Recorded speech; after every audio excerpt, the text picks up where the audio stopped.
नमस्कार, मी कैलास शिंदे पाटील सर्व प्रेक्षकांना नळवणे नगरी हिचं जे ऐतिहासिक आणि पौराणिक जे पुरावे आहेत ते या ठिकाणी तुम्हाला त्याची माहिती सांगणार आहे।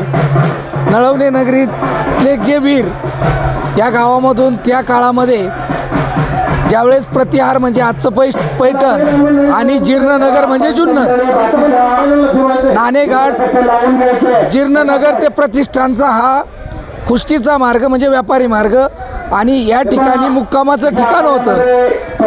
बाकीच्या शालिवाहन आणि नंतरच्या काळामध्ये ज्या वेळेस ह्या नळवणे गावामधले वीरगतीला आले त्यावेळेस त्यांची स्मृती आणि इतिहास हा दगडी शिल्पामध्ये विरगळीच्या रूपामध्ये आजही आपल्याला या ठिकाणी पाहायला मिळतो।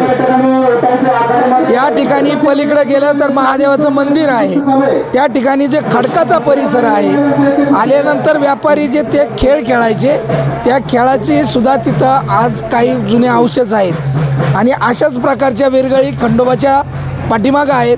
इकडं लोखंडाचा खंडोबा आणि तळ्याची आई म्हणून एक दैवत आहे, त्या ठिकाणी सुद्धा अशाच प्रकारच्या विरगळी पाहायला मिळतात।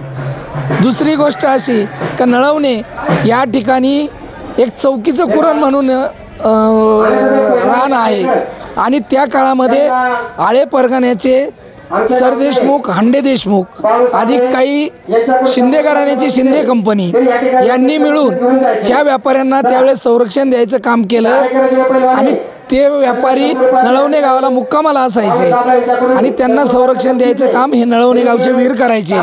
कधी कधी हल्ला व्हायचा, त्या हल्ल्यात आणि लढाईमध्ये जे वीर कामी आले त्यांच्या आजही आपल्याला या ठिकाणी 14 विरगळी या ठिकाणी पाहायला मिळतात। याचं काय महत्त्व आहे? आता या ठिकाणी जी आपल्याला विरगळ दिसते साहेब, या ठिकाणी ज्या विरगळीवर महादेवाची पिंड आणि दोन बाजूला सतीचं जे रूप दाखवलं जातं, ह्या विरगळीचा अर्थ असा आहे की कमीत कमी 11 वीरांच्या पुढे जे वीर कामी आले त्यांची स्मृती म्हणून ही विरगळ केली जाते आणि त्याचा हा शेवट त्या बघायचं आहे।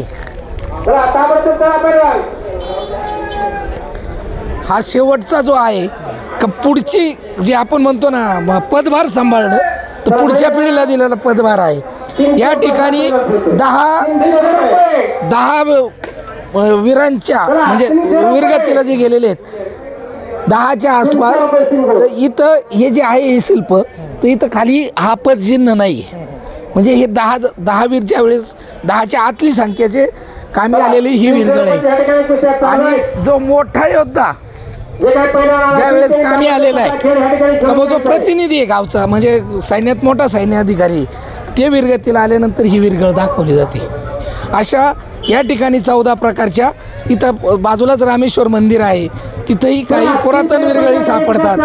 या पलीकडं ओढ्याच्या स्मशानभूमीजवळ एक कौरवांच्या काळामधलं एक मंदिर आहे, त्याच्या या ठिकाणी स्मृती आहे आणि नळवणे गावचा इतिहास हा विरगळीत आहे। पण आमच्यासारख्या माणसांची मागणी आहे की ह्या शिल्पकृतीचा अभ्यास करणारी जी आहे तर त्यांनी ह्या विरगळीचा अभ्यास करून नळवणे गावचा इतिहास उलगडावा अशीच आपणास विनंती आहे। आपल्यामार्फत आम्ही विनंती करत आहोत का हे जे पुरातन ऐतिहासिक जो ठेवा आहे याच्या पाठीमागचं पूर्ण रहस्य हे आपल्या जुन्नर तालुक्यातल्या सर्व जनतेला किंवा महाराष्ट्रातील जनतेला याचं महत्त्व कळावं एवढीच अपेक्षा।